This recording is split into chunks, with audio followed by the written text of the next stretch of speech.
My self Seema. Welcome to online achievers academy. और जो आज का हमारा टॉपिक है हिस्ट्री का वो है बौद्ध धर्म या बुद्धिज्म। ठीक है, तो आज हम जो टॉपिक पढ़ेंगे वो पढ़ेंगे बौद्ध धर्म या फिर बुद्धिज्म। अब सबसे पहले क्वेश्चन क्या बनता है कि बौद्ध धर्म क्यों स्टार्ट हुआ, बुद्धिज्म स्टार्ट क्यों होता है। 600 ईसा पूर्व 6th सेंचुरी में क्या होता है कि जो ब्राह्मणों का वत्सव है काफी बढ़ जाता है। हम पढ़ते हैं ऋग्वैदिक काल और उत्तर वैदिक काल। ठीक है, ऋग्वैदिक काल और उत्तर वैदिक काल। इसमें हम क्या पढ़ेंगे कि यहां पर जो भी वर्ण थे, वैश्य, शूद्र, ब्राह्मण, और जो भी चारों वर्ण होते हैं वैश्य, शूद्र, ब्राह्मण, क्षत्रिय, क्या होता है इनको जो भी व्यवसाय मिलता है इनके कर्म के आधार पर मिलता है। जैसा वो कर्म करते हैं, अगर उनको बहुत ज्यादा एजुकेशन है, नॉलेज है, तो वो ब्राह्मण, अगर वो उसको लड़ने का शौकीन है, योद्धा बनने का शौकीन है, तो क्षत्रिय है। इसी तरह से उत्तर वैदिक काल में क्या होता है, ये जो चारों वर्ण हैं इनमें क्या होता है चीजें डिवाइड होने लगती है। कैसे, अगर ब्राह्मण के घर में पैदा होगा तो वो ब्राह्मण ही होगा, क्षत्रिय के घर में पैदा होगा तो वो क्षत्रिय ही होगा, और वैश्य के घर में पैदा होगा तो वैश्य ही होगा। तो चीजें क्या यहाँ पे कर्म के आधार पर थी और यहाँ पे क्या थी, जाति के आधार पर होने लगी। ठीक है, अब क्या हुआ, ब्राह्मणों का वर्चस्व, हेगेमोनी ब्राह्मणों की बहुत ज्यादा बढ़ने लगी। क्यों कि ब्राह्मण थे जो वो अपने आप को इतना ऊपर दिखाने लगे कि कोई भी जो कार्य है हमारे बिना संभव नहीं है। चाहे पूजा है, पाठ है, किसी को गद्दी पर बैठाना है, या फिर कुछ भी यज्ञ कांड है, सारे के सारे ब्राह्मणों ने अपनी हेगेमोनी दिखानी शुरू कर दी। और जो तीनों वर्ण थे यहाँ पर क्या होने लगा, इन तीनों वर्णों का कोई भी अस्तित्व नहीं रहा, इनके साथ इंटॉलरेंस होने लगा, असहनीयता होने लगी। तो क्या हुआ कि इन ब्राह्मणों के वत्सव को कम करने के लिए क्षत्रिय वंश के दो महापुरुषों ने जन्म लिया। ठीक है, एक था सिद्धार्थ जो बाद में जाके बनता है महात्मा बुद्ध, और एक था वर्धमान जो बाद में जाके क्या बनता है भाई, महावीर स्वामी। तो दो धर्म बुद्धिज्म और जैनिज्म का उदय होता है ब्राह्मणों के वत्सव को खत्म करने के लिए और सभी चारों के चारों वर्णों को इक्वलिटी देने के लिए, समानता देने के लिए। ठीक है, तो हम पढ़ते हैं आगे। पहला जो टॉपिक रहेगा वो हमारा रहेगा बौद्ध धर्म या बुद्धिज्म। इसका जो संस्थापक रहेगा, फाउंडर महात्मा बुद्ध रहते हैं। अब हमारे एग्जाम में क्वेश्चन कैसे पूछा जाता है, कुछ एग्जाम का लेवल बहुत डीप चला जाता है और कुछ लो ही क्वेश्चन पूछ लेते हैं। जैसे किसी में माता पिता, फादर्स नेम, मदर्स नेम, या फिर उसका चाइल्डहुड नेम क्या होता है, जन्म कहाँ होता है, ये सारी चीजें पूछते हैं। फिर एग्जाम का लेवल अगर थोड़ा बढ़ा दिया जाता है तो उसमें क्या पूछते हैं कि बुद्ध से वो, मतलब जब बुद्ध बन जाता है उसके बाद वो उपदेश कहाँ कहाँ देता है, कहाँ कहाँ जाता है, और अपने ज्ञान का प्रसार वो कहाँ तक करता है। वो एरियाज आपसे पूछ लेता है कि वो वैशाली कब जाता है, या फिर वो कौशाम्बी कब जाता है, या बिंबिसार उसे कहाँ मिलता है, इस तरह की चीजें पूछी जाती है। तो स्टार्टिंग करते हैं बौद्ध धर्म। इसमें क्या होता है, जो इसका फाउंडर है वो है महात्मा बुद्ध। ठीक है, संस्थापक कौन रहेगा, महात्मा बुद्ध। इसका नाम बुद्ध और धर्म का नाम क्या होता है, बौद्ध। बौद्ध क्या होता है, बौद्ध होना मतलब ज्ञान होना, नॉलेज होना। हम कहते हैं ना किसी चीज की अंडरस्टैंडिंग हो रहा, नॉलेज हो जाना। तो पूरी जब हमारे पास नॉलेज हो जाएगी तो हमें क्या हो जाएगा, बौद्ध हो जाएगा। तो जो महात्मा जी थे इनका जो बचपन का नाम क्या था, चाइल्डहुड नेम सिद्धार्थ।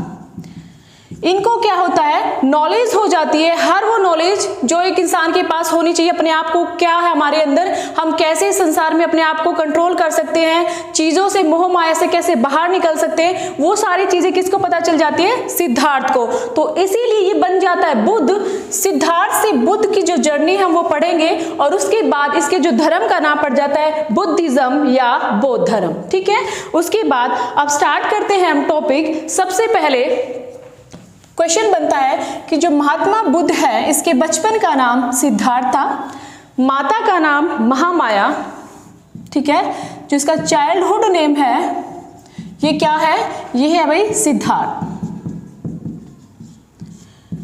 दूसरा क्वेश्चन क्या बनता है, इसकी जो पिता थे, पिता का नाम शुद्धोदन। ठीक है, और जो माता थी वो थी महामाया। अगर एग्जाम से बिल्कुल सिंपल क्वेश्चन पूछे हुए तो इस तरह के क्वेश्चन भी पूछ लिए जाते हैं, ठीक है। उनका बोर्न जन्म कहाँ होता है, पहले उनका जन्म की जो डेट है 563 BC, उसके बाद कहाँ होता है, नेपाल के कपिलवस्तु के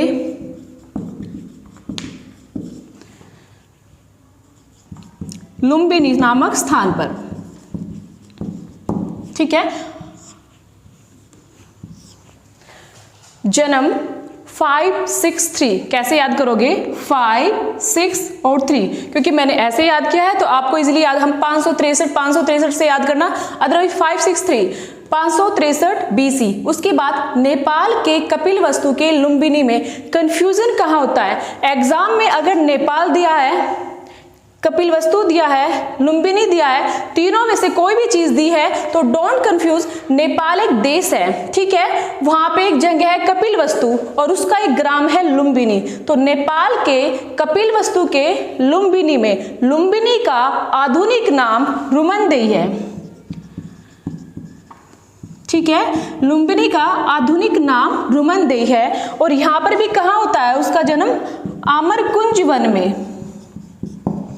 जहां पे वनों में उसका जन्म होता है उसको आमरकुंज वन बोला जाता है। अब दोबारा देखिए, बौद्ध धर्म जो इसकी स्थापना होती है, ठीक है, वो 6th सेंचुरी में होगी, ठीक है, 600 ईसा पूर्व या फिर 600 BC, कुछ भी लिखा हो। उसके बाद इसके बचपन का नाम सिद्धार्था। बौद्ध धर्म की स्थापना क्यों होती है, ब्राह्मणों के वत्सव को समाप्त करने के लिए, सबको बराबर का अधिकार देने के लिए बौद्ध धर्म की स्थापना होती है, ठीक है। उसके बाद चाइल्डहुड क्या है, इसका नेम सिद्धार्थ है और इसके जो पिता का नाम है वो है शुद्धोदन। कौन से वंश से थे ये, शाक्य वंश। क्वेश्चन पूछ लेंगे सिद्धार्थ कौन से वंश से थे, तो ऑब्वियसली उसके फादर शुद्धोदन शाक्य वंश से थे, तो सिद्धार्थ भी कौन से वंश से रहेगा, शाक्य वंश। तो याद करना, ये स वाली साउंड है और ये भी स, शाक्य शुद्धोदन, उससे ही याद आ जाएगा आपको सिद्धार्थ का भी वंश। उसके बाद माता है जो महामाया, ये जो महामाया है ये कौन से वंश से थी, कौलिय वंश से, ओके। उसके बाद नेक्स्ट है जन्म 563 BC में कहाँ होता है, कहीं कहीं बुकों में लिखा है, एनसीईआरटी की बुक में लिखा है नेपाल के तराई क्षेत्र के कपिलवस्तु के लुम्बिनी में। तो तराई क्षेत्र क्या होता है, नेपाल का जो एरिया, जो भारत और नेपाल की सीमा जो टच करती है, उस क्षेत्र को नेपाल का तराई क्षेत्र बोला जाता है, ठीक है। और वहां पे कपिलवस्तु है और कपिलवस्तु में ग्राम है लुम्बिनी। अब पूछ लेंगे आपसे क्वेश्चन, लुम्बिनी का आधुनिक नाम क्या है, रुमनदेई, ठीक है। उसके बाद वन है, वनों में होता है, ऐसा कहते हैं जब इसका जन्म हुआ उस वक्त इसकी माता ननिहाल अपने मायके जा रही थी, ठीक है।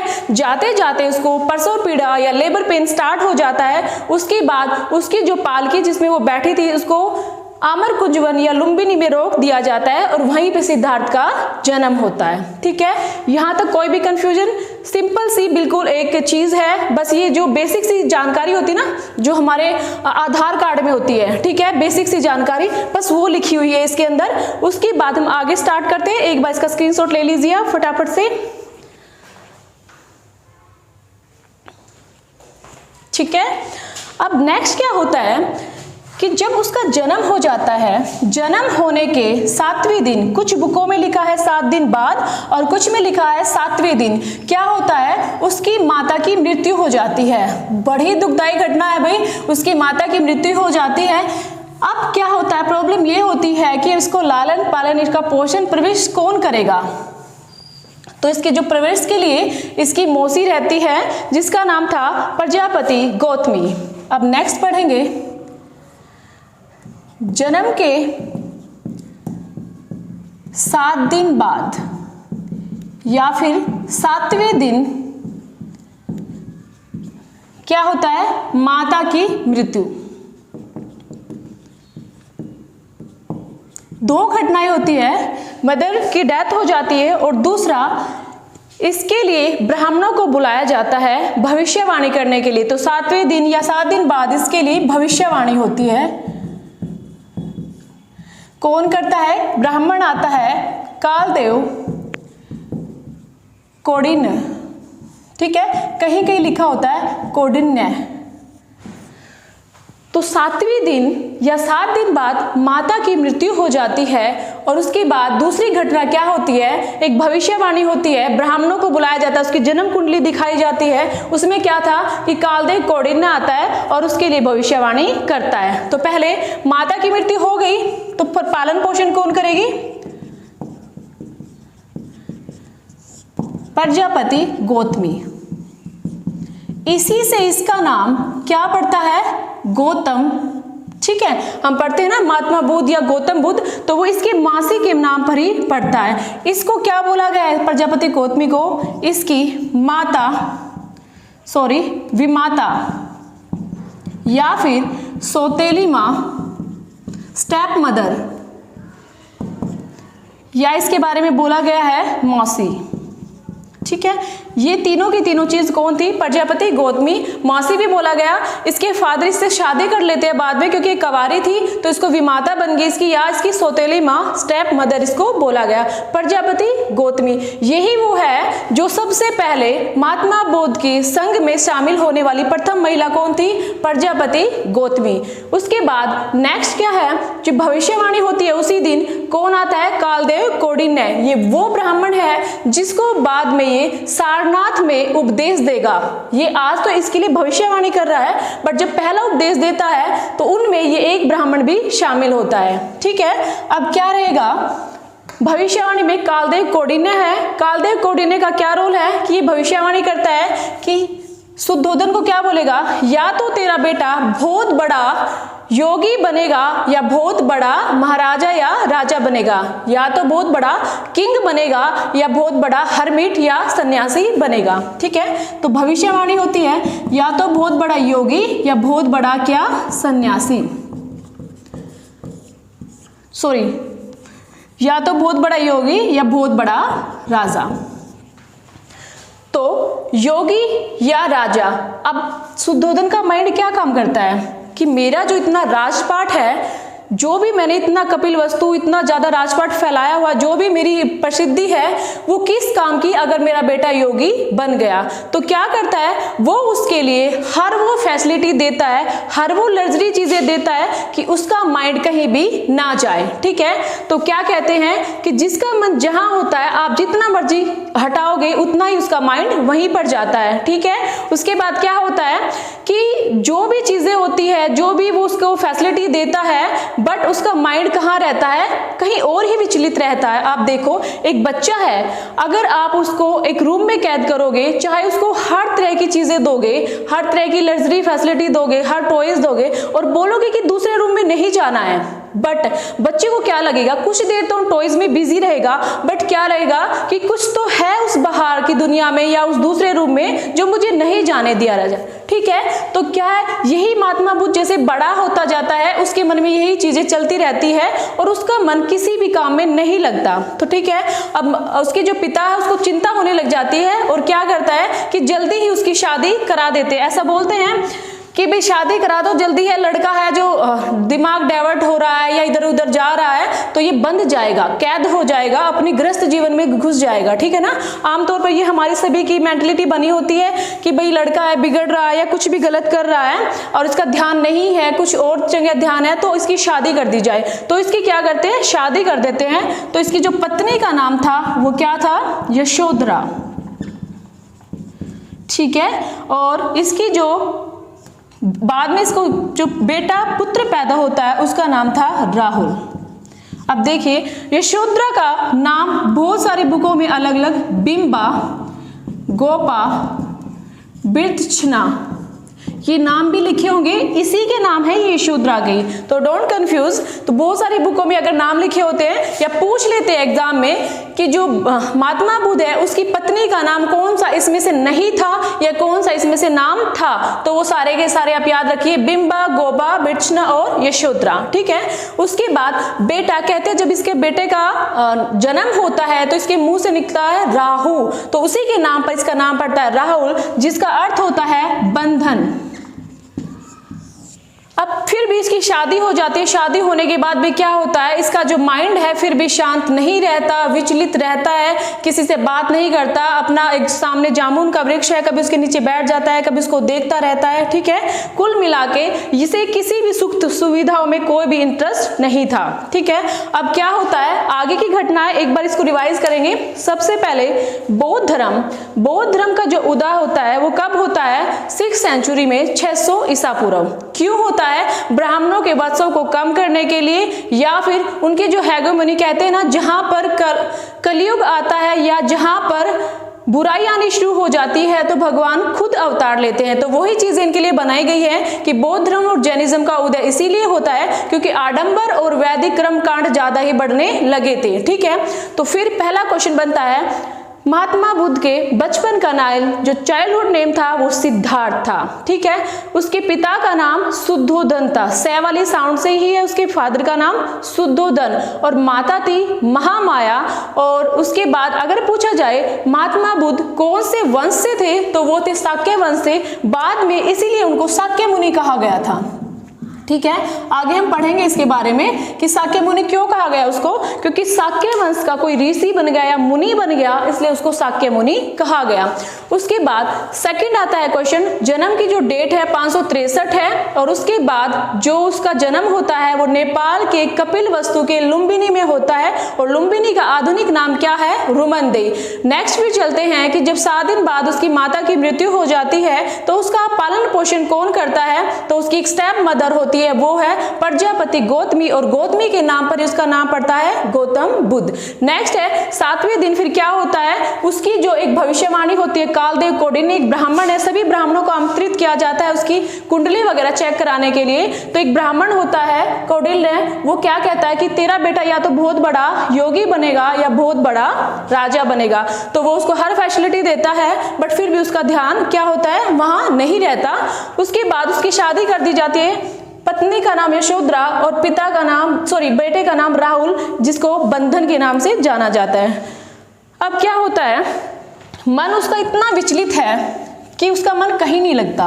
एक दिन वो अपने सारथी से, ठीक है, उसका सारथी था, उसका नाम था चन्ना, उसको बोलता है कि हम कहीं बाहर जाते हैं, मैं देख के आता हूँ कि बाहर की दुनिया में क्या है और क्या मेरे फादर का जो राजपाट है कहाँ तक है, क्या कुछ है बाहर। तो ठीक है, वो कहते हैं क्यों नहीं चलते हैं। वो अपना घोड़ा लेके आता है, और घोड़े का नाम क्या था, कंठक। एग्जाम में क्वेश्चंस यहाँ से बन जाते हैं। ठीक है, अब घटना है इसकी एक दिन की, क्या रहेगी, सबसे पहले ये अपने सारथी को बुलाएगा, सारथी का नाम क्या था, चन्ना। अब याद कैसे करना, और घोड़ा क्या था, कंठक, और कहीं कहीं बुकों में इसको कंथक भी कहा गया। ठीक है, कंठक और कंथक। एग्जाम में इन दोनों नामों में कंफ्यूज होता है। जब आपसे एग्जाम में पूछा जाएगा उसके घोड़े का नाम, ऑप्शन में आपको चन्ना भी दिया होगा और कंठक भी दिया होगा। ठीक है, तो आप याद रखना, और चीजें तो हमें याद रहेगी कि वो नाम तो नहीं है, बट हाँ ये दो नाम तो हमने सुने हैं। तो क्या होगा, जो चन्ना है वो क्या था, आप कैसे याद करोगे कि सारथी को कह रहा अभी चलो चलो, तो चन्ना, और कट कट की आवाज आती है ना जब घोड़ा चलता है, तो क्या नाम हुआ, कंठक। तो खट खट कंठक, और चलने की बात किसे कह रहा है, चन्ना। तो याद हो गया हमें कि जो इसके सारथी का नाम वो चन्ना था और घोड़े का नाम क्या था, कंठक। ठीक है, उसके बाद क्या हो रहा है, यहाँ पे ये बाहर निकल चुके हैं। ठीक है, अब ये महल से बाहर जा रहे हैं। महल से बाहर जाने के लिए इसको 4 दृश्य दिखते हैं, 4 ऐसी घटनाएं जो कंप्लीटली इसकी लाइफ को चेंज कर देती है। ठीक है, 4 व्यूज, ये 4 दृश्य इसको ऐसे दिखते हैं जो इसकी लाइफ को कंप्लीटली चेंज कर देते हैं, जिसमें कई बार हमें सीरीज में भी पूछ लेती है भाई वो कौन सी 4 घटनाएं हैं, आप उनको सीरीज में लगाना हमसे पूछ लेते हैं। पहले वृद्ध व्यक्ति, एक ओल्ड मैन दिखता है इसको, फिर बीमार व्यक्ति, फिर उसके बाद नेक्स्ट है मृत व्यक्ति, डेड बॉडी दिखती है एक, और लास्ट में एक सन्यासी। ये तो सभी को पता है भी 4 घटनाएं हैं जो उसको बाहर दिखती हैं, बट हमें सीरीज में कैसे याद रखते हैं, कि सबसे पहले क्या है, व्यक्ति बूढ़ा होगा, बूढ़ा होने के बाद बीमार है, और बीमार होने के बाद उसकी मृत्यु हो जाती है, और अंतिम में जो उसको दृश्य दिखता है वो क्या दिखता है, सन्यासी। ठीक है, एक सन्यासी दिखता है इसको। अब क्या कहते हैं कि ये 4 दृश्य वे दृश्य हैं, वो मोमेंट है उसकी लाइफ के जो उसको कंप्लीटली चेंज कर देते हैं। अब जैसे वो महल से निकलकर बाहर जा रहा है, उसको फर्स्ट नंबर पे एक वृद्ध व्यक्ति दिखेगा। अब चन्ना से पूछेगा सिद्धार्थ, अभी सिद्धार्थ है वो महात्मा बुद्ध नहीं बना, चन्ना से पूछेगा कि ये जो व्यक्ति है ये इतना झुका हुआ क्यों है, इसके जो मुंह में है वो दांत क्यों नहीं है, इसके टीथ कहाँ है, ये ऐसा क्यों है। तो वो बताता है उसको कि महाराज बात कुछ ऐसी है कि जब एक एज हो जाती है इंसान ऐसा ही हो जाता है, वो झुक जाता है, बूढ़ा हो जाता है। तो उसको ये बातें बड़ी अजीब लगती है कि हम जो भी हैं, आज हम जो भी है, जो भी खड़े हैं, अपने इतने सजे सवरे रहते हैं और अपनी बॉडी पर इतना पैसा खर्च करते हैं, तो एक दिन ये शरीर ऐसा हो जाना है तो उसकी चीजें उसको अंदर से झकझोर देती है। एक फिर इसको दिखता है बीमार, उसके बारे में भी यही कहता है चन्ना कि हमारी बॉडी ऐसी है, हमारी बॉडी में बीमारियां आनी शुरू हो जाती हैं और एक टाइम के बाद हमारी मृत्यु भी हो जाती है। ठीक है, तो ये चीजें भी उसको बड़ी अजीब लगी। दूसरा, अब भाई मृत व्यक्ति है, इसके पीछे क्या है, लोग जा रहे हैं और वो रो रहे हैं। अब सिद्धार्थ क्या पूछता है कि अब ये तो मर गया है, अब ये क्यों रो रहे हैं। भाई वो कहता है महाराज ये इसके अपने हैं, जब ये इनको छोड़ के जा रहा है तो इनको दुख हो रहा है। जैसे ही आप जाओगे आपके बच्चे, आपकी पत्नी, माँ बाप या कोई भी आपका प्यारा आपके पीछे रोएगा। तो ये चीजें कि मोह माया कैसे जो जीते जी भी दुखी और जब छोड़ के जाए तब अपनों को दुखी करना। उसके बाद नेक्स्ट उसको ये सन्यासी दिखेगा। अब सन्यासी है, अब वो चन्ना से क्या पूछ रहा है कि ये जो सन्यासी है भाई ये कैसा है, ये तो बड़ा खुश लग रहा है मेरे को। तो वो कह रहा है कि इसने अपनी जो मोह माया, अपनी जो लाइफ है, अपना घर परिवार सब कुछ छोड़ दिया है, इसलिए बिल्कुल हैप्पीनेस लाइफ जी रहा है। ठीक है, इसको कोई टेंशन नहीं है, ये आराम से स्नान करके आ रहा है, गुनगुनाते हुए आ रहा है, एकदम हैप्पी वाली लाइफ है। तो कहते हैं जिसका मन जहां होता है बार बार वहीं जाता है। अब हमारे जिसके विचार जिसके साथ मिलेंगे तो हम उसी के साथ बात करना पसंद करेंगे, उसी के साथ बैठना पसंद करेंगे, तो वही चीजें इसके साथ होती है। अब इसके सन्यासी के साथ विचार मिल जाते हैं क्योंकि मेरे को तो भाई ऐसी ही लाइफ चाहिए। और कहते हैं जहां से आपका मन हटाया जाएगा, जितना भी अगर आपका मन वहां है बार बार आपका मन वहीं जाएगा। तो ये मन में ठान लेता है कि मेरे को भी ऐसी ही लाइफ जीनी है। तो क्या करता है, ये घर आ जाता है। घर आने के बाद विचलित रहता है इसका मन और किसी काम में नहीं लगता, और एक दिन ये डिसीजन ले लेता है कि अब मुझे घर छोड़ के जाना है। अब हम इसका सफर पढ़ते हैं, हाउस सैक्रिफाइस, गृह त्याग का जो इसका टाइमिंग रहेगा वो पढ़ेंगे। तो जो हाउसवाइफ या सैक्रिफाइस वाला जो टाइमिंग है इसका, वो क्या रहता है, पहले तो ये सिद्धार्थ और फिर बनेगा ये बुद्ध, वो वाला सफर, और जहां से एग्जाम में क्वेश्चन बनने के बहुत ही चांसेस होते हैं। ठीक है, पहला क्या रहेगा, गृह त्याग, अपने घर को छोड़ देना। ठीक है, उसके बाद इसकी आयु इस टाइम कितनी थी, 29 वर्ष। जब ये घर छोड़ता है इसकी आयु 29 वर्ष थी, इसकी शादी हो जाती है वो आयु थी इसकी 16 वर्ष। अब क्या रहेगा, इसका जो घर छोड़ने के बाद, यहाँ पे क्या नाम था इसका, घर जब घर से जा रहा है सिद्धार्थ, और अब ये बनेगा बुद्ध। ये वाला जो सफर है हम इसका ये वाला सफर पढ़ेंगे। तो स्टार्ट करते हैं हम। पहला,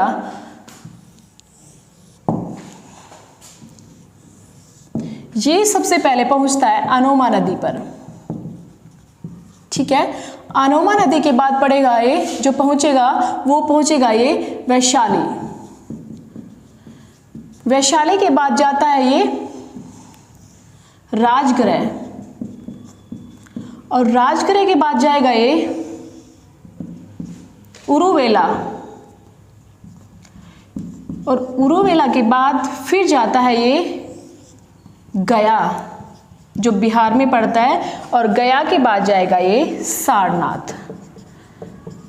अब यहाँ पे क्या बन जाता है, ये बुद्ध बन जाएगा। ठीक है, और इसका ये सफर हम पढ़ते हैं। पहले अब इसको रात को मन हो गया, ये अपने परिवार को, अपने बेटे को सोता हुआ छोड़ के चला गया। चला जाता है, चन्ना को अपने साथ लेता है, कहता है कि ठीक है आप मेरे साथ चलो। और मुझे वहां तक ड्रॉप करके आओ। ये इसके साथ चला जाता है। इसको सोचा कि ऐसे ही महाराज का घूमने का मन है, राजकुमार का, कोई बात नहीं वापस आ जाएगा, अब मैं छोड़ के आ जाता हूँ। तो वो उसको अनोमा नदी पर लेके जाता है। ठीक है, तो जो अनोमा नदी पर अब सीधा क्वेश्चन क्या बनता है, घर त्याग के बाद महात्मा बुद्ध या सिद्धार्थ सबसे पहले कौन सी नदी पर पहुंचते हैं, अनोमा नदी। ठीक है, ये क्वेश्चन बनता है। अनोमा नदी पर चला गया, क्या होता है यहाँ पर वो वस्त्र अपने त्याग देता है और इसमें स्नान करता है। ठीक है, क्या करेगा, अब इसमें डुबकी लगाएगा अनोमा नदी में। डुबकी लगाने के बाद कहते अपना मुंडन करा लेता है, अपने बाल वाल कटवा लेता है और उसके बाद अपने जो आभूषण वस्त्र जो भी इसने पहने हुए थे कीमती, वो चन्ना को दे देता है और बोल देता है मेरा और तुम्हारा सफर यहीं तक था, अब ऐसा करो आप चले जाइए और मैं अब अपनी लाइफ को अपने तरीके से जीऊंगा। ठीक है, ये सब चीजें उनके बीच डिस्कशन होता है, वो उसको ले जाने के लिए कहता है नहीं कहता, क्या चीजें होती है वो हमारे लिए नॉट इम्पोर्टेंट। हमारे लिए इंपॉर्टेंट है कि सबसे पहले नदी पर पहुंचेगा, अनोमा नदी, और वहां पे एक अनुप्य उद्यान था, अनुप्य उद्यान। ठीक है, यहाँ पर वो कुछ दिन के लिए रुकता है, एक बाग बगीचा है उसमें ठहरता है, सोचता है क्या करूं क्या करूं, डिस्कशन करता है, अपने आप से बातें करता है कि मुझे क्या करना चाहिए। ये वहां 7 दिन के लिए यहाँ पर रुकता है। ठीक है, उसके बाद फिर ये आगे बढ़ता है, फिर पहुंचता है ये वैशाली में। ठीक है, ये जो जगह है ये कपिलवस्तु में ही पड़ती है और फिर ये वैशाली में पहुंचता है। फिर राजगृह में जो जगह कहाँ पे पड़ती है, ये जो मगध की राजधानी है पटना, उससे थोड़ी सी दूर पड़ती है आज ये जगह राजगृह। ठीक है, फिर वैशाली पहुंचेगा, पहले यहां से पढ़ लेते हैं। वैशाली में जो इसकी मुलाकात होती है वो आलार कलाम से होती है, वेरी वेरी इंपॉर्टेंट, और यहां से क्वेश्चन बनने के बहुत चांस होते हैं कि सबसे पहले उसकी मुलाकात या फिर सबसे पहले सिद्धार्थ का जो गुरु होता है वो कौन होता है, आलार कलाम। अक्सर यही पूछा जाता है कि जो महात्मा बुद्ध के गुरु का नाम है वो क्या है, वो है आलार कलाम है, बट आलार कलाम की मुलाकात उससे कहाँ होती है, वो वैशाली में। ठीक है, उसके बाद क्या होता है, जो आलार कलाम है वो सांख्य दर्शन, हम 60 दर्शन पढ़ते ना, न्याय दर्शन, योग दर्शन, सांख्य दर्शन, ऐसे 60 दर्शन पढ़ते हैं, तो उसी में एक दर्शन है सांख्य दर्शन, जिसका ज्ञाता था आलार कलाम और उसी की शिक्षा देता है, किसको देता है, महात्मा बुद्ध को। तो ये आलार कलाम सांख्य दर्शन का गुरु था उसका। ठीक है, सांख्य दर्शन गुरु, तो ये सांख्य दर्शन की शिक्षा देता है आलार कलाम उसको, बट महात्मा बुद्ध यहाँ भी सेटिस्फाइड नहीं होता इस गुरु से भी, क्योंकि उसको जो क्वेश्चन आंसर चाहिए, कहते हैं ना जो उसके मन में जो क्वेश्चन चल रहे होते हैं, आप कुछ भी हो, आप लाख वीडियो देखते रहो, ठीक है, 2 वीडियो देखी, 3 वीडियो देखी, बट आप चाहते हो कंप्लीटली चीजें हमें वहां से मिले, उसी से मैं सेटिस्फाइड हो जाऊंगा या हो जाऊंगी। ठीक है, बट ये क्या करता है, इसके मन में जो क्वेश्चन चल रहे थे ना कि इंसान इतना दुखी क्यों है, इतनी मोहमाया में क्यों बंधा हुआ है, तो वो जो क्वेश्चन है वो उसके आंसर उसको नहीं मिल रहे थे। तो आलार कलाम सांख्य दर्शन का गुरु है, यहाँ पे उससे सांख्य दर्शन की शिक्षा लेता है और कुछ दिन इसके पास रुकता है, फिर आगे बढ़ता है। अब कहाँ पहुंचेगा वो, राजगृह। राजगृह में जो उसको गुरु मिलते हैं, राजगृह में गुरु मिलेंगे उसको रुद्रक रामचंद्र, और कहीं कहीं लिखा है रुद्रक रामपुत्र। ठीक है, ये जो गुरु है ये गुरु योग दर्शन के गुरु हैं। ठीक है, ये जो शिक्षा देते हैं इसको योग दर्शन के देते हैं। अब यहाँ भी कुछ दिन रुकेगा, इसके पास रहेंगे, बट वो चीजें फिर भी इसको सेटिस्फाई यहाँ भी नहीं मिलता, फिर आगे चलता है। अब यहाँ पे क्वेश्चन क्या बन रहा है, पहले नदी कौन सी है, अनोमा नदी। अनोमा नदी पे क्या करता है वो, बैठेगा, रुकेगा अनोमा नदी पर, उसके बाद सोच विचार के फिर वो आगे बढ़ता है, और आगे कहाँ बढ़ेगा वो, वैशाली में। वैशाली में इसको गुरु मिलेंगे आलार कलाम, और ये है सांख्य दर्शन के गुरु और पहले गुरु माने जाते हैं। एक क्वेश्चन और है, अगर एग्जाम में पूछा जाए कौन सा इसका गुरु नहीं था, ठीक है, या फिर कौन सा इसका गुरु था, क्योंकि एक बृहस्पति जी गुरु थे, वो क्या है, वो इसके एजुकेशन गुरु, बचपन में जो इसके फादर इसके लिए पॉइंट करते हैं शिक्षा पढ़ाने लिखाने के लिए, वो गुरु थे इसके बृहस्पति जी। ठीक है, बट उसको ये अपना गुरु नहीं मानता। गुरु कौन होता है, जिसको हम अपने आप पॉइंट करते हैं, अपनी मर्जी से मानते हैं, तो वो गुरु था इसका आलार कलाम। तो इसका जो पहला माना वाला गुरु है आलार कलाम, फिर दूसरे नंबर पे आता है राजा रामचंद्र। अगर आलार कलाम ऑप्शन में नहीं है, ये दिया है, तो आप इसको करोगे। ठीक है, उसके बाद फिर पहुंचता है उरुवेला। उरुवेला मोस्ट इंपोर्टेंट, उरुवेला में इसको 5 ब्राह्मण मिलते हैं। ठीक है। 5 ब्राह्मण क्या करते हैं, वो बहुत बड़े विद्वान थे, ठीक है, वो भी योग साधना कर रहे थे, तपस्या कर रहे थे और काफी नॉलेज थी उनके पास भी। बट ये उनके पास जाता है, उसको कहता है कि मेरे को भी ज्ञान चाहिए, मेरे को भी नॉलेज चाहिए। तो ठीक है, आप आइए, जैसा हम कहते जाए आप ऐसा करते जाना। तो ठीक है, मैं आपकी बात मानूंगा, अगर मेरे को नॉलेज चाहिए, ज्ञान चाहिए, तो ठीक है, मैं आपके पास रहूंगा। तो वो उनके साथ रहता है और तपस्या करता है। क्या करता है, तपस्या करता है। बट एक दिन क्या होता है कि इन्होंने कहा था कि कुछ रूल रेगुलेशन है, अगर आपको ज्ञान प्राप्त करना है तो कुछ रूल रेगुलेशन है जो आपको फॉलो करने होंगे। तो उसने कहा सबसे पहले आपको खुद को कंट्रोल करना है। कुछ भी आपको अच्छा दिखे, कोई भी चीजें दिखे, आपको उनसे दूर रहना, आपको अपना मन और ध्यान लगा के रखना है। बट अगर आपको किसी जो वुमन डिस्टेंस, किसी भी स्त्री से बिल्कुल दूर रहना है, वो चीजें आपको फॉलो करनी है, तभी आपको नॉलेज और ज्ञान हो सकता है। कहता भी ठीक है, मेरे को कोई ऐसा इश्यू नहीं है, मैं कर लूंगा। तो वो क्या होता है कि एक दिन क्या होता है, सुजाता एक सेनानी की पुत्री थी, सुजाता वहीं के पास के गांव में, तो वो खीर बनाती है और खीर लेके आती है। तो क्या होता है, वो जो 5 ब्राह्मण है वो खीर खाने से इनकार कर देते हैं, बट जो बुद्ध है वो क्या करता है, वो खीर खा लेता है उसके हाथ से। यही चीजें थी, उनके बीच इश्यू हो जाता है, झगड़ा हो जाता है और वो उनसे नाराज होके 5 ब्राह्मण नाराज होके वहां से चले जाते हैं। ठीक है, तो जो ये है महात्मा बुद्ध है वो को चला जाएगा गया और जो 5 ब्राह्मण है वो चले जाएंगे सारनाथ। ठीक है, तो याद रखना सबसे पहले तो वो 5 ब्राह्मण, कभी कभी एग्जाम में अगर पूछ लिया, अगर एग्जाम को डीपली पीजीटी के लेवल तक पूछा जाए तो देखना सबसे पहले क्या है, उरुवेला में इसको 5 ब्राह्मण मिलते हैं। पहला नाम है अंसी, आसजी, भद्य, वप और एक ब्राह्मण था उनमें कौंडिन्य, जिसने इसकी भविष्यवाणी की थी। ठीक है, ये 5 ब्राह्मण थे जिनके साथ क्या होता है, इसके इश्यूज हो जाता है और ये सुजाता के हाथ से खीर खा लेता है। उसके बाद ये कहाँ जाएगा, गया चला जाता है और क्या होगा, गया जाने के बाद ये तपस्या करता है। क्या करता है, तपस्या।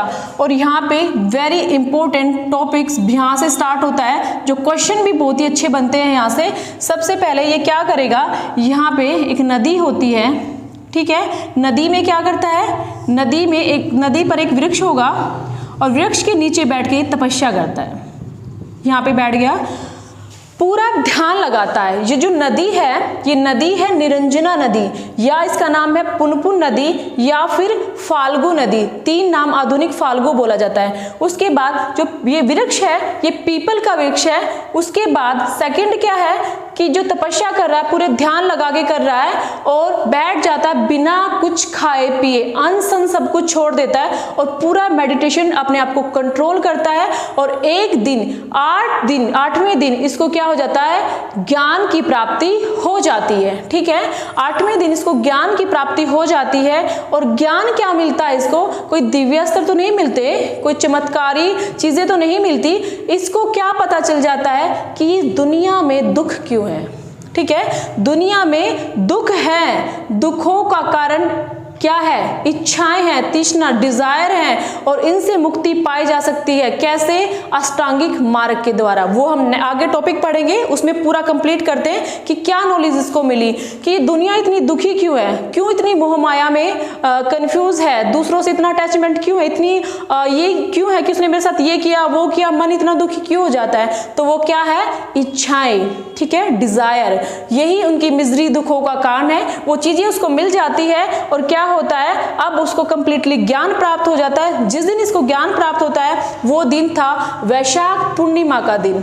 और जब इसको ज्ञान प्राप्त हो गया, इसका नाम पड़ गया बुद्ध। क्या हो गया इसको, बुद्ध होता है नॉलेज, अंडरस्टैंडिंग हो जाना, तो नाम पड़ गया बुद्ध। और धर्म का नाम पड़ गया बौद्ध धर्म और इस जगह का नाम पड़ गया बोध गया और पीपल का नाम पड़ गया बोधि वृक्ष। ये सारे के सारे किससे रिलेटेड है, इसके ज्ञान प्राप्त होने के बाद। ठीक है, अब नदी है इसकी, नदी का नाम निरंजना या इसका दूसरा नाम है फाल्गु और कहीं कहीं लिखा होता है पुनपुन नदी। बिल्कुल कंफ्यूज मत होना, निरंजना नदी, फाल्गु नदी, पुनपुन नदी एक ही नदी के नाम है। ये जगह है बिहार में पड़ती है, गया बिहार में पड़ता है। क्या है यहाँ पे, इसका जो नाम पड़ गया, फिर क्या पड़ गया, बोध गया। पीपल वृक्ष का जो ट्री है वो क्या है, पीपल या फिर वट वृक्ष। यहाँ तक आ गया समझ। उसके बाद इसका जो दिन था जिस दिन इसको ज्ञान प्राप्त हुआ वो कौन सा दिन था, वैशाख पूर्णिमा। वैशाख पूर्णिमा वेरी इंपॉर्टेंट है भाई ये वैशाख पूर्णिमा, क्योंकि इसी दिन इसका जन्म होता है, इसी दिन इसको ज्ञान प्राप्त होता है और इसी दिन इसकी मृत्यु होती है। इसलिए वैशाख पूर्णिमा को हमेशा बुद्ध पूर्णिमा के नाम से जाना जाता है और ये बुद्ध वालों का काफी खास फेस्टिवल है बुद्ध पूर्णिमा, ठीक है। उसके बाद इस दिन इसको ज्ञान प्राप्त हो गया। अब क्या हो गया, इस घटना को संबोधि कहा गया, ठीक है। और दूसरा क्या होता है कि इसके जो नाम है वो चेंज हो गए, बहुत सारे नाम पड़ गए, अन्य नाम इसके क्या हो गए, अन्य नाम इसके क्या क्या नाम हो गए, तथागत, दूसरा केवल्य, तीसरा साक्य मुनि और चौथा बुद्ध। ये नाम है भाई, ये तीनों चारों नाम किसके हैं, ये महात्मा बुद्ध के हैं। तथागत सब कुछ जानने वाला, केवल्य वो नॉलेज वो ज्ञान जो सुपर सबसे ऊपर होता है। साक्य मुनि साक्य वंश का था ये, इसलिए मुनि बन गया साक्य मुनि। और बुद्ध जिसको बोध हो गया बुद्ध। ये सारे के नाम किसके हैं भाई, ये हैं सिद्धार्थ के। ये इससे रिलेटेड घटना है बोध गया से रिलेटेड कि ये जो नदी है उसके बाद वृक्ष का नाम है, वैशाख पूर्णिमा है, घटना है और इसके सारे नाम है। तो ये चीजें थी बोध गया में, इसको कंप्लीटली नॉलेज हो जाती है, इसको ज्ञान प्राप्त हो जाता है वैशाख पूर्णिमा के दिन निरंजना नदी के तट पर पीपल के वृक्ष के नीचे इसको ज्ञान प्राप्त हो गया। अब क्या होता है, ये बैठा होता है, कुछ बुकों में लिखा हुआ है कि भाई ये वापस जाएगा उरुवेला अपने फ्रेंडों के पास कि मैं उनको ज्ञान दे के आता हूँ, और वहां पे इसको तपस्सु और कल्लिक मिलते हैं, ठीक है। दो बंजारे, तपस्सु या शूद्र कहीं के लिखा शूद्र जाति से या कहीं की बंजारे लिखे हुए, तपस्सु और कल्लिक वे दोनों मिलते हैं और वो इसके पहले शिष्य बन जाते हैं। उसके बाद कुछ बुक में लिखा हुआ है, बट हमें सिर्फ इतना याद करना है इसके जो पहले शिष्य है वो कौन बनते हैं, तपस्सु और कल्लिक। कहते हैं कि ये पेड़ के नीचे बैठा है और सोच विचार कर रहा है कि अब मैं क्या करूं, मुझे नॉलेज होगी, ज्ञान करूं, इस मोह माया की दुनिया में अब मैं कैसे जाऊं, मैं मेरी बातों को कौन समझेगा। तो ये दो बंजारे यहां से गुजर रहे होते हैं जिनका नाम था तपस्सु और कल्लिक। अक्सर एग्जाम में पूछ लेते हैं कि पहले शिष्य कौन थे इसके, तो जो इसके पहले शिष्य थे सिद्धार्थ के या बुद्ध के जो पहले शिष्य हैं वो है तपस्सु और कल्लिक। कहीं कहीं बुकों में भल्लिक भी लिखा या भल्लुक, ठीक है। ये क्या थे, दो बंजारे थे, बंजारे, शूद्र भी लिखा होगा, सेम चीजें, ठीक है। अब इसके जो पहले शिष्य थे वो तपस्सु या भल्लुक बनेंगे या बंजारे, उनसे अपनी बात डिस्कस करता है, कहता है, उनसे बात बताता है कि दुनिया में ऐसा क्यों है, क्यों ये मोह माया है। तो जो इसके पहले शिष्य थे, अगर प्रिय शिष्य पूछा जाए, खास शिष्य पूछा जाए तो आनंद और उपाली थे। वो हम आगे पढ़ते हैं, कंफ्यूज मत होना कि हमने तो पढ़ा है कि इसके आनंद और उपाली है। पहले शिष्य जो सबसे पहले इसकी ग्रहण कर लेते शिष्यता कि हमें अपनी शरण में ले लो, तो वो थे तपस्सु और भल्लुक थे, दो बंजारे थे। उसके बाद नेक्स्ट है, अब ये सारनाथ जाएगा और सारनाथ में क्या करता है, अपना जो ज्ञान इसको प्राप्त होता है सबसे पहले अपने दोस्तों के पास जाएगा, वे 5 ब्राह्मणों के पास जिन्होंने ये कहा था कि तू नहीं ज्ञान प्राप्त कर सकता, जब तू खुद पे ही कंट्रोल नहीं कर सकता, तो उनको कहता है कि देखो मुझे ज्ञान प्राप्त हो गया है, और सबसे पहले उन्हीं को उपदेश देता है, ठीक है। तो एक बार आप स्क्रीनशॉट ले लीजिए इसका, फिर आगे करते हैं फटाफट से।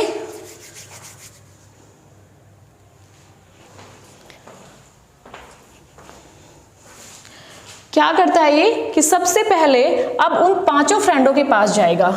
5 फ्रेंड थे जो इसके, उनके पास जाता है और उनको ज्ञान देता है। वो बिलीव नहीं करते इसके ऊपर, वो कहते हैं कि हम कैसे मान लें कि तुझे ज्ञान प्राप्त हो गया, ठीक है, हम नहीं बिलीव करते तेरे ऊपर। तो वो उनसे जो भी क्वेश्चन करते हैं, सिद्धार्थ या महात्मा बुद्ध उनके हर क्वेश्चन का आंसर देता जाता है, तो उसको बिलीव हो जाता है और वो उनसे मतलब शिष्यता ग्रहण कर लेते हैं। अब कितनी इंटरेस्टिंग बात यह है कि वो भी ब्राह्मण था इसमें जो कभी इसकी भविष्यवाणी करता है कि ये योगी बनेगा या बहुत बड़ा क्या बनेगा, साधु बनेगा या बहुत बड़ा राजा बनेगा। अब वो भी इसका क्या बन गया, शिष्य बन गया, उसी का गुरु, उसी के बारे में भविष्यवाणी करने वाला आज इसका शिष्य बन गया। ठीक है, तो क्या होता है, हमने अभी क्या पढ़ा कि सबसे पहले कहाँ पहुंचता है, अनोमा नदी पर पहुंच गया, अनोमा नदी। उसके बाद वैशाली पहुंच जाता है, यहाँ पे रुद्रक रामचंद्र जी मिलते हैं। उसके बाद राजगृह पहुंच जाता है, यहाँ पे अलार कलाम मिलते हैं और यहाँ पे रुद्रक रामचंद्र जी मिलते हैं। उसके बाद उरुवेला, उरुवेला में कौन होते हैं, ठीक है, वो 5 ब्राह्मण जिनके साथ तपस्या करता है। उसके बाद कौन है, उसके बाद कहाँ जाएगा, यहाँ पे इशू क्रिएट हो जाता है और ये तो कहाँ चला जाता है, गया में। और जो इसके जो फ्रेंड है वो कहाँ चले जाते हैं, सारनाथ में। यहाँ तक हमने पढ़ लिया। ठीक है, गया में मैंने आपको बता दिया जो ज्ञान प्राप्त है वो निरंजना नदी के पास पीपल के वृक्ष के नीचे वैशाख पूर्णिमा के दिन ज्ञान प्राप्त हो जाता है, जिससे इसका नाम तथागत बुद्ध केवल्य, ये सारे के सारे इसके नाम पड़ जाते हैं। ठीक है, तथागत, बुद्ध, केवल्य, साक्य मुनि, वो सारे नाम इसके पड़ जाते हैं। तो कुछ भी पूछे कि तथागत का मतलब क्या है, सब कुछ जानने वाला, बुद्ध जिसको ज्ञान हो गया हो, केवल्य ऐसा ज्ञान जो सुपर, सबसे ऊपर हो, ऐसा जो नॉर्मल नहीं, जो हम एजुकेशन वेद पुराण पढ़ लिए, वो ज्ञान जिसको ये पता चल गया कि जो कुछ भी है हमारे ही अंदर है। वो ज्ञान मिल जाता है उसको कि जो कुछ भी है वो हमारे ही अंदर है, बाहर की दुनिया में कुछ नहीं है। जैसा हमारा दिमाग सोचता है, जैसा हमारा मन सोचता है, ऐसा ही हम लाइफ में फील करने लग जाते हैं। ठीक है, हम दुखी रहने की कोशिश करेंगे, माइंड में ही जैसी सिचुएशन बना लेंगे ऐसे ही रहेंगे, और खुश रहने की कोशिश करेंगे तो ऐसे ही रहेंगे। तो कहते हैं, महात्मा बुद्ध जी कहते हैं कि जो कुछ भी है आप ही के अंदर है, बाहर मत देखो, दूसरों को भला बुरा मत कहो, अपने अंदर देखो जो कुछ भी है। तो वो चीजें थी। उसके बाद ये कहां पहुंचेगा, सारनाथ। और सारनाथ में सबसे पहले प्रथम उपदेश, वेरी इंपॉर्टेंट, प्रथम उपदेश है इसका सारनाथ में, फर्स्ट सरमन सारनाथ में। ठीक है, और प्रथम किसको दे रहा है अभी, ये 5 ब्राह्मणों को, 5 ब्राह्मणों को उपदेश दे रहा है। इसलिए ये जो भूमि है ऋषियों की, क्योंकि 5 ब्राह्मण या 5 ऋषि बोले जाते हैं, 5 ऋषि भी लिखा आएगा एग्जाम में, 5 ब्राह्मण भी, तो कंफ्यूज मत होना। तो इसीलिए इस जगह का नाम ऋषिपत्तनम पड़ गया, ऋषिपत्तनम, ऋषिपत्तनम। और इसका दूसरा नाम भी है, एक नाम है मृगदाव। तो क्वेश्चन पूछा जाए सारनाथ का दूसरा नाम क्या है, ऋषिपत्तनम, या ऋषिपत्तनम किसका नाम है, सारनाथ का, या फिर मृगदाव किसे कहे गए, सारनाथ को। क्यों कहा गया ऋषिपत्तनम, मृगदाव, क्योंकि यहाँ हिरण बाग था, एक हिरणों का बाग था जिसमें ये 5 ब्राह्मण रुकते हैं। ठीक है, डियर पार्क जिसको बोला गया, ये 5 ब्राह्मण जहां रुकेंगे वो हिरण का बाग है, इसलिए इसको मृगदाव भी बोला गया। और उसी डियर बाग में, हिरण के बाग में ही इसको प्रथम उपदेश मिलता है, किनको, 5 ब्राह्मणों को।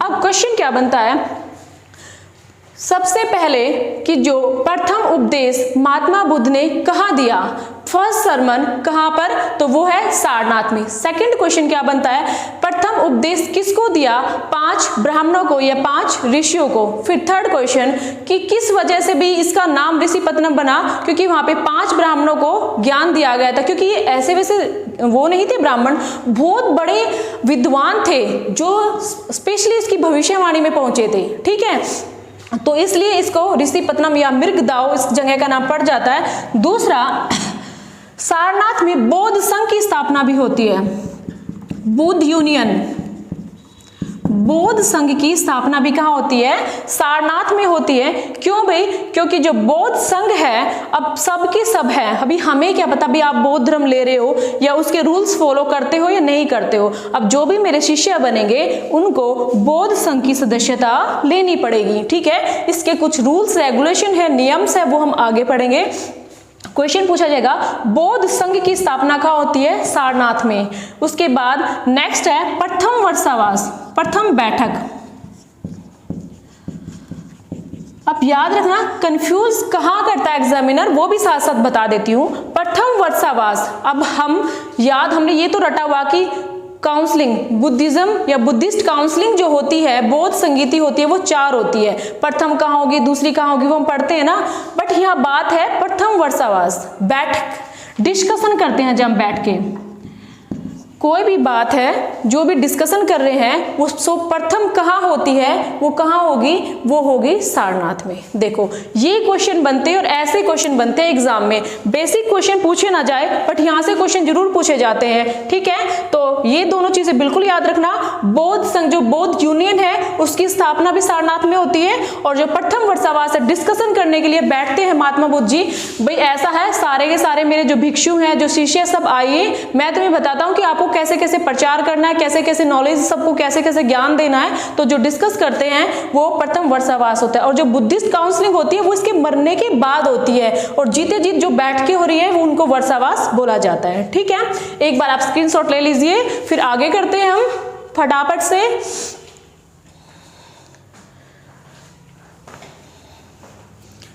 हो गया कंप्लीट। अब क्या था, अब यहाँ पे इसका पूरा काम हो जाता है, ठीक है। ज्ञान इसको मिल गया, सारनाथ में इसने उपदेश दे दिया, अब सभी को पता चल गया कि बुद्ध को क्या हो गया, नॉलेज हो गई।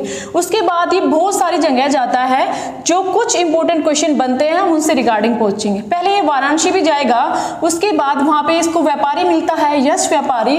वो क्या करेगा, खुद और अपने 50 और उसकी जैसे माता हुई, भाई हो गए, बहन, जितने भी रिश्तेदार हुए, सबके साथ मिलकर क्या करता है, वो इसकी सदस्यता ग्रहण कर लेता है, ठीक है। तो इतना ज्यादा लिखने की जरूरत नहीं है, बस मैंने आपको बता दिया कि अब ये सारनाथ के बाद काशी या वाराणसी जाएगा, और वहां पे यश नामक एक व्यापारी बिजनेसमैन इसकी शिष्यता ले लेगा, और जो और भी है सारे उसकी फैमिली में, उसकी पत्नी है, बाप है, जो भी है, सब के सब इसकी सदस्यता ले लेते हैं। अब इंपॉर्टेंट जहां से बनता है, अब क्या करते हैं, अब ये वापस टर्न कर रहा है, अब ये वापस जा रहा है, और वापस कहाँ जा रहा है, ये अब वापस अपने घर की तरफ जा रहा है। कि सोचा इसने, जब मैंने अपना ज्ञान प्राप्त कर लिया तो क्यों ना मैं अपनी फैमिली को भी नॉलेज दूं, ठीक है। तो सबसे पहले कहाँ पहुंचेगा, सारनाथ से वापस जा रहा है, सारनाथ से बोध गया, रुका, थोड़े दिन ज्ञान दिया, ठीक है, क्योंकि वो तो इसकी ज्ञान की भूमि ही बन गई, वो तो हमेशा जानी ही जाती है। बिहार में जो जगह है बोध गया, वो तो इसके ज्ञान की भूमि ही बन गई, जो आज तक जानी जाती है, ठीक है। उसके बाद अब ये वापस रिटर्न जा रहा है, ठीक है, उरुवेला चला गया। यहाँ पे थोड़ा सा है कि इसको ना 3 कश्यप ब्राह्मण मिलते हैं, 3 ब्राह्मण मिलते हैं, उसके साथ शाश्वत होता है इसका, ठीक है। शाश्वत होता है मतलब लॉजिकल बातें, तर्क वितर्क, वो इसकी बात को मानने के लिए तैयार नहीं कि तुझे क्या ज्ञान प्राप्त हुआ, हमें नॉलेज तो हमें बहुत सारी है। तो कहता है कि मुझे जो ज्ञान प्राप्त हुआ है वो आप मेरे से क्वेश्चन कीजिए, अगर क्वेश्चन में मैं जीतता हूं तो आप क्या है, आप हारे, नहीं तो आप जीते, ठीक है। तो ठीक है, ये कहते हैं 1 बाय 1 करके इससे क्वेश्चन पूछते हैं। 3 ब्राह्मण थे, उनका नाम है मुख कश्यप, नदी कश्यप और गया कश्यप।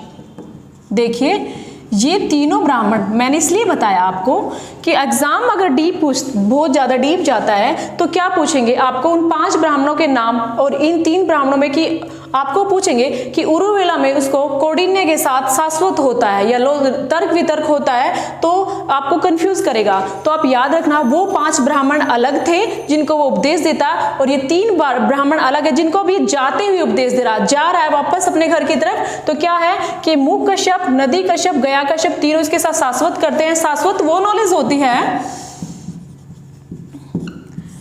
जिसमें फाइटिंग होती है, मतलब हम क्विज नहीं करते, क्विज करते हैं, उधर से भी क्वेश्चन आ रहा, उधर से भी क्वेश्चन आ रहा, जो उसके क्वेश्चन में बेस्ट दे रहा, वो वाली चीजें, ठीक है। तर्क वितर्क, लॉजिकल बातें होती हैं। तो इसमें क्या होता है, ये जीत जाता है कौन, सिद्धार्थ, और ये तीनों इसकी सदस्यता स्वीकार कर लेते हैं, ठीक है। उसके बाद नेक्स्ट ये कहाँ जा रहा है, उरुवेला तो जा चुका है, राजगृह, वापस मूव कर रहा है ना, उरुवेला के बाद फिर कहाँ जा रहा है, राजगृह, ठीक है। ये बिहार में बढ़ती है जगह। उसके बाद क्या होगा, राजगृह में इसको मिलता है, जिसका दूसरा नाम राजगृह के जो ग्रीवर्स भी कहते हैं, हमने पढ़ा है नहीं, मगध साम्राज्य की राजधानी राजगृह या ग्रीवर्ज, जिसका जो प्रथम शासक कौन पढ़ते हैं हम, बिंबिसार। अब क्वेश्चन क्या बनता है कि महात्मा बुद्ध किसका समकालीन था, किसका सिमिलर था? जब भाई महात्मा बुद्ध तो किसका रहेगा, जब बिंबिसार का है, क्योंकि उस वक्त क्या है, यहाँ पे राजगृह में शासन कौन कर रहा था? बिंबिसार। बिंबिसार इससे इतना ज्यादा इंप्रेस हो जाता है इसकी नॉलेज और ज्ञान से, तो वो ये बोलता है कि मुझे अपनी शरण में ले लो और मुझे अपना सारा राजपाट क्या है, जो भी मेरे पास है वो सब ले लो। तो महात्मा बुद्ध जी हंस के कहते हैं, इसको तो मैं छोड़ के आया हूँ बच्चा, इसको मैं कैसे ले सकता हूँ? तो वो ये कहता है कि कोई नहीं, तो मुझे अपना सदस्य बना लीजिए। वो अपनी 16 रानियों के साथ इसका सदस्य बन जाता है, इसका शिष्य बन जाता है। तो पूछ लेंगे बौद्ध धर्म, कौन सा राजा सबसे पहले बौद्ध धर्म को स्वीकार करने वाला था? वो कौन था? बिंबिसार सबसे पहला। बाद में क्योंकि हम अशोक भी पढ़ते हैं ना, अशोक ने तो इस धर्म को इतना फैलाया, वो तो एकदम से कट्टर बौद्ध धर्म बन गया था, बट जो सबसे पहले कौन था? वो बिंबिसार था। अब ये अपनी 16 रानियों के साथ क्या करता है? इसकी सदस्यता ग्रहण कर लेता है। और मेन इंपॉर्टेंट जो क्वेश्चन बनता है इसके, वो क्या क्वेश्चन बनता है कि ये इसको क्या देता है? वेणुवन विहार गिफ्ट में, दान में दे देता है। वेरी इंपॉर्टेंट क्वेश्चन, वेणुवन विहार। ये विहार क्या होते हैं भाई? जैसे हम जो हमारे मंदिर और धर्मशालाएं होते हैं जहां पे ठहरते हैं हम, ठीक है, बौद्ध धर्म में इनको विहार बोला जाता है। ठीक है, मोनास्ट्री या फिर बोलते हैं रेस्ट हाउस तरह के, कि भाई जो भी बौद्ध भिक्षु है कहीं भी जा रहे हैं वो आप आराम से यहाँ विश्राम कर सकते हैं। तो वो वेणुवन विहार दान में किसको देता है? महात्मा बुद्ध को। भी आपके जितने भी भिक्षु शिष्य आएंगे वो सारे के सारे क्या करेंगे? यहाँ पे आराम से रुकेंगे, खाएंगे पिएंगे, फिर आगे जाएंगे। तो पूछेंगे वेणुवन विहार किसने दिया? बिंबिसार ने। सबसे पहला शिष्य राजा कौन था? तो वो था बिंबिसार। यहीं पर क्या होता है, इसी में जो उसका देवदत्त होता है उसका भाई, वो उसको 3 बार मारने की कोशिश करता है सिद्धार्थ को, बुद्ध को, पर वो तीनों बार बच जाता है। ये रिलेटेड चीजें हैं। उसके बाद और चीजें इसी में क्या थी कि जो 2 बिजनेसमैन, अब ये बड़े बड़े क्या होते हैं? व्यापारी होते हैं, जो क्या करते हैं? दान दे रहे होते हैं, क्योंकि वे शिष्य बनते जाएंगे कुछ ना कुछ दान देते हैं। ठीक है, तो पहला कौन शिष्य कौन था? पहला शिष्य रहेगा इसका, वो रहता है श्रावस्ती का एक व्यापारी जो दान दे रहा है, श्रावस्ती व्यापारी। और यहाँ पे दूसरा है श्रावस्ती व्यापारी की एक बेटी, जो श्रावस्ती जंगह है कि जो बेटी थी ये। अब ये मैं आपको क्यों पढ़ा रही हूँ? अब सीधे क्वेश्चन ना जाके अब आपको पूछ लेंगे वेणुवन विहार किसने दिया, जेतवन विहार किसने दिया, पुनवारम विहार किसने दिया। ठीक है, तो श्रावस्ती का एक व्यापारी था, व्यापारी का नाम था, कहीं कहीं लिखा हुआ है सुदात और कहीं कहीं अनाथ पिटक। ठीक है, ये थे, इन्होंने क्या दिया? विहार। कौन सा? जेतवन विहार, जेतवन विहार। उसके बाद सेकंड है, एक बेटी थी एक व्यापारी की, विशाखा, वो बौद्ध धर्म को बहुत ज्यादा मानती थी, तो वो भी एक विहार देती है, वो थी पुनवाराम विहार।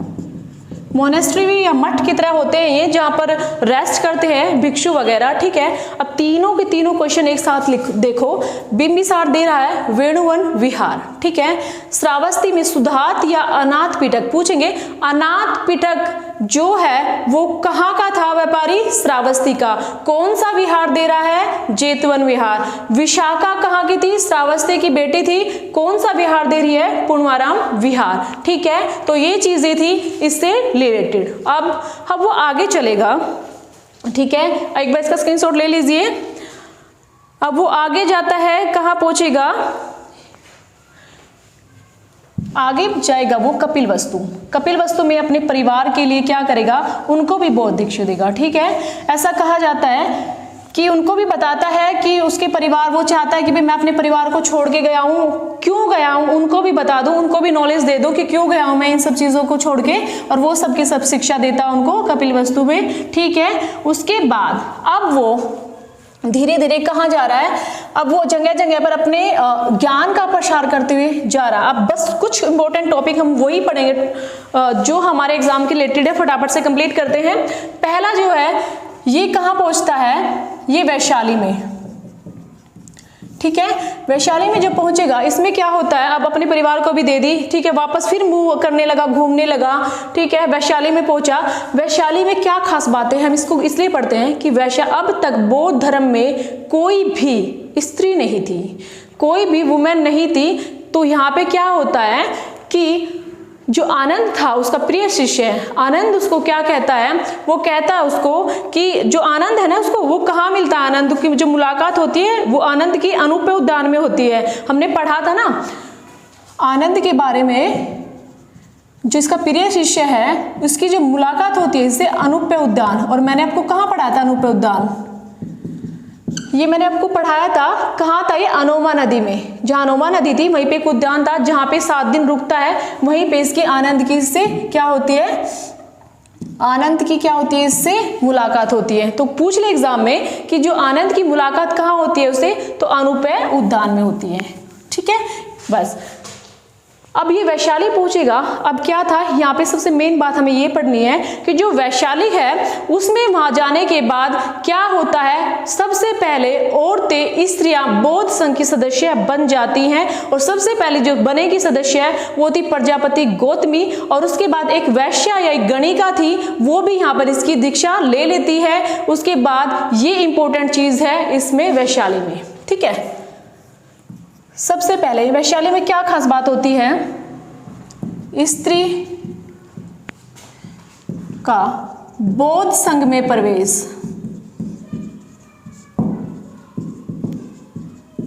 स्त्रियों का बौद्ध संघ में प्रवेश। ठीक है, क्या होता है कि स्त्रियों का बौद्ध संघ में प्रवेश हो जाता है। सबसे इंपॉर्टेंट चीज ये है क्योंकि महात्मा बुद्ध ने कहा था कि मैं स्त्रियों को बौद्ध संघ में जाने के लिए बिल्कुल भी खुश नहीं हूं, बट उसका शिष्य आनंद कहता है कि आपकी माता है, इसने आपको पालन पोषण किया है, आपकी मतलब सबसे ज्यादा इंपॉर्टेंट रोल आपकी लाइफ में इसी का रहा है, तो क्या करो आप, क्यों ना आप बौद्ध संघ में अपनी माता को शामिल कर लीजिए। तो जो पहले बौद्ध संघ में शामिल होने वाली महिला थी वो कौन थी, प्रजापति गौतमी।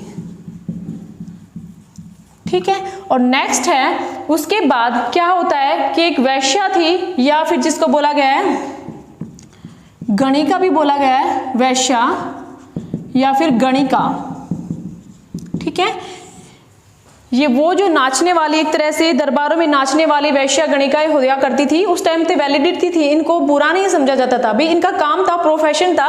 तो उसको भी क्या करता है, ये नाम क्या था इसका, आम्रपाली, इसको भी दीक्षा मिल जाती है, दीक्षित या दीक्षित कर देता है, इसको भी दीक्षा मिल जाती है, शिष्यता ग्रहण हो जाती है इसकी भी।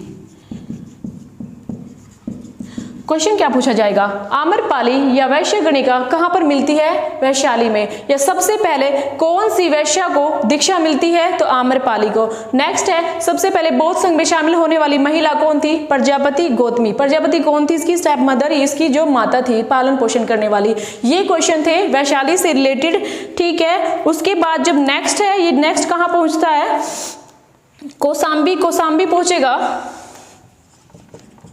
कौसाम्बी में क्या होता है, 9वें वर्ष, मतलब जब इसको ज्ञान प्राप्त हो जाता है ना, 9वें वर्ष। यहाँ पे पहुंचता है 8वें वर्ष, यहाँ पे पहुंचेगा ये 9वें वर्ष। इसमें कुछ ज्यादा नहीं है। कौसाम्बी का एक शासक था उदयन, आपने पढ़ा है मगध में, उदयन, वो इसको विहार देता है, घोषिताराम विहार।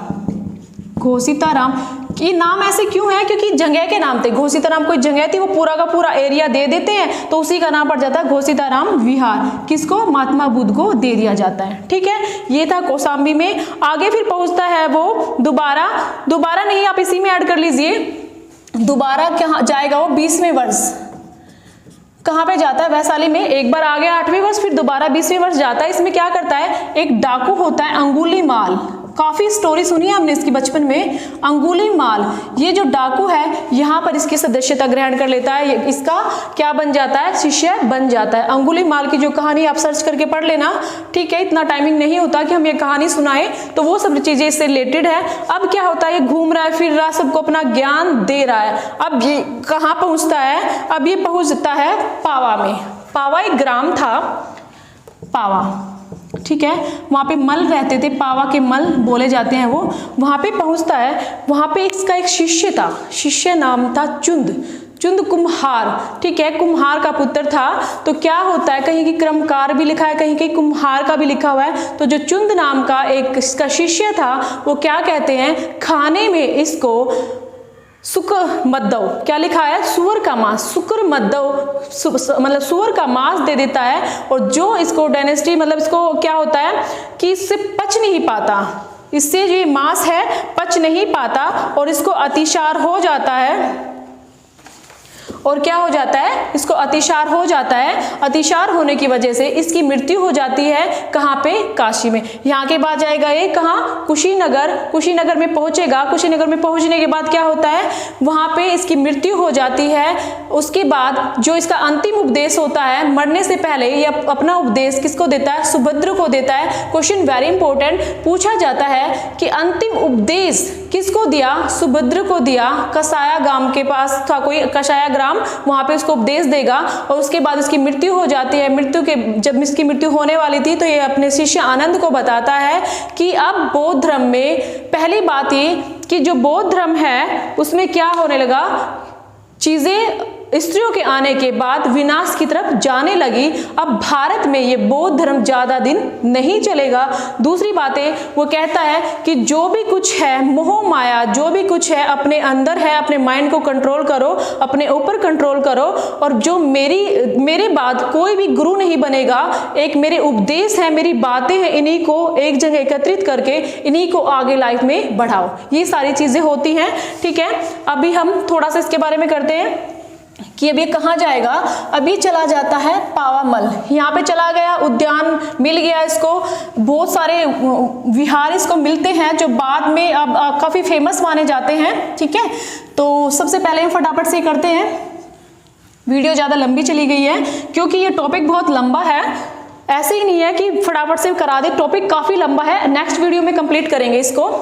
फटाफट से हम ये क्या करते हैं कि ये पावा पहुंचता है। पावा में क्या थे, पावा में मल, यहाँ पे पहुंचेगा। और पहुंचने के बाद क्या करेगा कि यहाँ पे एक शिष्य के घर जाता है। शिष्य के घर जाएगा तो ऑब्वियसली सब खाना खिलाते हैं। तो जो इसका शिष्य था वो कौन था, वो था चुंद। बुकों में थोड़ा थोड़ा डिफरेंट नाम लिखा होगा पर कंफ्यूज मत होना, वो था चुंद। चुंद ये इसको कहीं कहीं किसका पुत्र भी कहा गया, कर्मकार का, कुम्हार का, सुनार का, लोहार का, कुछ भी लिखे जाए, ठीक है। लोहार मिला मिले, सुनार मिले, तो अलग अलग बुकों में अलग अलग चीजें हैं। बट चुंद नाम का एक शिष्य था और वो उसको भोजन खिलाता है। भोजन, भोजन में क्या होता है, शुक्र मद्दव बोला जाता है इसको, सुअर का मांस, ठीक है। सुअर का जो मांस होता है खाने में था। खाने में जब उसको खाता है वो उसको पचा नहीं पाता और जो महात्मा बुद्ध है उसको कौन सी बीमारी हो जाती है, अतिसार। अतिसार ये बीमारी हो जाती है। इस बीमारी के कारण इसको क्या बोलते हैं, डिसेंट्री, अतिसार। इस बीमारी के कारण ये क्या करता है, भोजन को पचा नहीं पाता और क्या है, यहाँ से पहले तो ये चल देता है, इसके पेट में दर्द हो जाता है, ऐसा कहते हैं पेट दर्द की वजह से इसकी मृत्यु होती है। तो चला जाता है और कहाँ पहुंचेगा, ये पहुंचेगा कुशीनगर। ये कहाँ पड़ती है जगह, यूपी में। ये कुशीनगर पहुंचता है, यूपी में ये जगह है। क्या होता है, यहाँ पे जाने के बाद इसकी जो है मृत्यु हो जाती है। अब फिर इसकी जो मृत्यु है, मृत्यु के बाद मैंने आपको बता दिया, अंतिम दो बातें बताता है। पहला कि मेरे मरने के बाद क्या होगा, कोई भी गुरु नहीं होगा और मेरी शिक्षाओं को ही क्या बनाने जाए, आगे जाके इस धर्म में शामिल कर दिया जाए। सेकंड बात क्या होती है कि वो ये कहता है कि जब इसमें बौद्ध धर्म में स्त्रियां आ गई है, अब ये भारत में ज्यादा लंबे टाइम तक नहीं चलेगा, विनाश की तरफ जाने लगेगा। तो कुशीनगर में इसकी मृत्यु हो जाती है और जो मृत्यु है वो कहाँ पे होती है, हिंडन नदी के पास, या इसको हिरण्यावती नदी भी बोलते हैं, ठीक है। हिरण्यावती नदी के पास इसकी मृत्यु हो जाती है। एग्जाम में क्वेश्चन यहाँ बहुत कंफ्यूज करता है, क्या घर छोड़ने के बाद सबसे पहले कौन सी नदी पर पहुंचा, अनोमा नदी, याद रखना अनोमा, ठीक है। ओम नाम लेने पहुंचा, अनोमा नदी। उसके बाद ज्ञान कहाँ प्राप्त हुआ, निरंजना नदी, फाल्गु नदी, पुनपुन नदी। मृत्यु कहाँ होती है, हिंडन नदी या हिरण्यावती नदी, कहाँ पर, कुशीनगर, यूपी में। यहाँ की इस नदी के किनारे इसकी मृत्यु हो जाती है, ठीक है। बीमारी कौन सी थी, अतिसार। भोजन क्या खाया था, सुअर मदर या सुअर का मांस। और अंतिम उपदेश किसको देता है, अंतिम उपदेश, अंतिम उपदेश देगा ये सुभद्र को, ठीक है। सुभद्र को अंतिम उपदेश देता है। जो इसका अंतिम उपदेश पूछा जाएगा, अंतिम उपदेश किसको देता है? अंतिम उपदेश देगा ये सुभद्र को। कहाँ पे देता है? ये कुशीनगर में, ठीक है। उसके बाद क्या होता है? इसकी मृत्यु, गांव पूछा जाए, मृत्यु कहाँ होती है, कौन से गांव में? तो कसाया ग्राम, कसाया ग्राम। डेट है इसकी 483 BC मृत्यु होती है। उस वक्त ये कितनी वर्ष का था? 80 वर्ष का। कोई कंफ्यूजन यहाँ तक? यहाँ तक कोई कंफ्यूजन नहीं होगा, क्योंकि क्वेश्चन कैसे बनते हैं मैंने एक ही क्वेश्चन आपको बताया है। शिष्य कौन था? चुंद था, जिसने इसको भोजन कराया। भोजन में क्या परोसा गया? सुकर मदव या सुअर का मांस। कौन सी बीमारी हो गई इसको? अतिसार, ठीक है। मृत्यु कहाँ होती है? कुशीनगर के कसाया ग्राम में। कब होती है? 483। उस वक्त इसकी आयु क्या थी? 80 वर्ष, 80 वर्ष। उसके बाद नदी कौन सी थी? हिंडन नदी। और अपना अंतिम उपदेश किसको देता है? सुभद्र को, ठीक है। ये चीजें थी इससे रिलेटेड। अभी तो बस इसका ये सफर ही है, अभी तो इसके बारे में बहुत ज्यादा चीजें हैं। बस 2 मिनट और लेते हैं आपकी। एक जगह श्रावस्ती, जिसका अक्सर जिक्र सुन रहे हैं हम, श्रावस्ती, श्रावस्ती, जिसमें आपको पढ़ाया गया है कि उसमें 2 विहार मिलते हैं, पुणवारम विहार और जेतवन विहार, ठीक है। तो वो चीजें हम एक बार देख लेते हैं कि जो श्रावस्ती है ये इतनी इंपॉर्टेंट क्यों है इसके मैटर में। श्रावस्ती में क्या होता है? एक तो ये सबसे ज्यादा उपदेश देता है, सबसे ज्यादा उपदेश। अगर पहला उपदेश पूछा जाए तो आप कहाँ लिखोगे? पहला उपदेश कहाँ? तो वो पहला उपदेश कहाँ रहेगा? सारनाथ में रहेगा, फर्स्ट सरमन। अगर सबसे ज्यादा उपदेश पूछे जाए कहाँ देता है? श्रावस्ती में। सबसे ज्यादा शिष्य क्या बनते हैं? तो भी श्रावस्ती में। अभी सबसे ज्यादा उपदेश दे रहा है तो श्रावस्ती में। और सबसे ज्यादा वर्षावास, वो बैठ के जो मैंने आपको बताई थी, पहली बैठक सारनाथ में थी, तो सबसे ज्यादा वर्षावास कहाँ रहेगा? वो भी श्रावस्ती में। तीनों very important question, don't confuse. पहला उपदेश याद रखना, सारनाथ में। सबसे ज्यादा पूछे तो श्रावस्ती में। अब जब आपको याद आ गया कि सबसे ज्यादा श्रावस्ती में उपदेश दे रहे हैं, तो भाई शिष्य भी वहीं बन रहे हैं। और जब सबसे ज्यादा वहां रुक रहा है, सबसे ज्यादा वहां टाइम स्पेंड कर रहा है, तो बैठ के भी सबसे ज्यादा वहीं पर ले रहा है, ठीक है। ये जो कुछ इंपॉर्टेंट है चीजें हमारे एग्जाम से रिलेटेड है। उसके बाद टॉपिक अभी कंप्लीट नहीं हुआ है, नेक्स्ट वीडियो में हम आगे करेंगे। क्या करेंगे? उसके सिद्धांत क्या थे, बुद्धिस्ट काउंसलिंग क्या थी, ठीक है। 4 आर्य सत्य, 4 नोबल ट्रूथ, वो सारी की सारी चीजें हम नेक्स्ट वीडियो में करते हैं, ठीक है। आज तक हम यहीं पे पढ़ेंगे, ओके। आप ध्यान से इस टॉपिक को 2 बार पढ़िए, इजीली आपको समझ आ जाएगा। Okay, thank you, bye bye.